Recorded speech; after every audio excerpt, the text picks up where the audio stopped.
സ്കൂളിൽ പഠിക്കുമ്പോ ഡാൻസിനും പാട്ടിനും ഒക്കെ ഞാൻ മിടുക്കിയായിരുന്നു. സമൂഹ ഗാനം വരെ ഞാൻ ഒറ്റയ്ക്ക് പാടിയിട്ടുണ്ട്. Oh I see. Yes, I am in the sea. അന്ന് എന്നെ സിനിമയിൽ അഭിനയിക്കാൻ വിളിച്ചതാ. അന്ന് ഇതുപോലെ തടിയൊന്നും ഇല്ലായിരുന്നു. സീലിംഗ് ബ്യൂട്ടിന്നാ അന്ന് എന്നെ എല്ലാരും വിളിച്ചിരുന്നത്. സ്ലിം ബ്യൂട്ടി എന്നാ ഉദ്ദേശിച്ചത്. പക്ഷെ അച്ഛനും അമ്മയും വിട്ടില്ല. അന്നേ സിനിമയിൽ പോയിരുന്നെങ്കിൽ ഇന്ന് എന്താകുമായിരുന്നു? போகாம இருந்தது ரொம்ப நல்லது. நல்ல ஒரு ஃபேமிலி லைஃப் கிடைச்சிருக்குல்ல, அதுதான் வேணும்.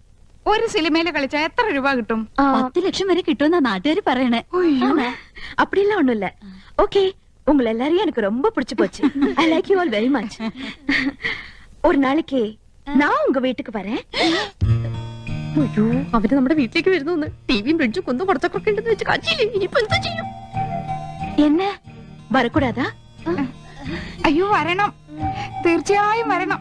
എപ്പോഴാ വരുന്നേ?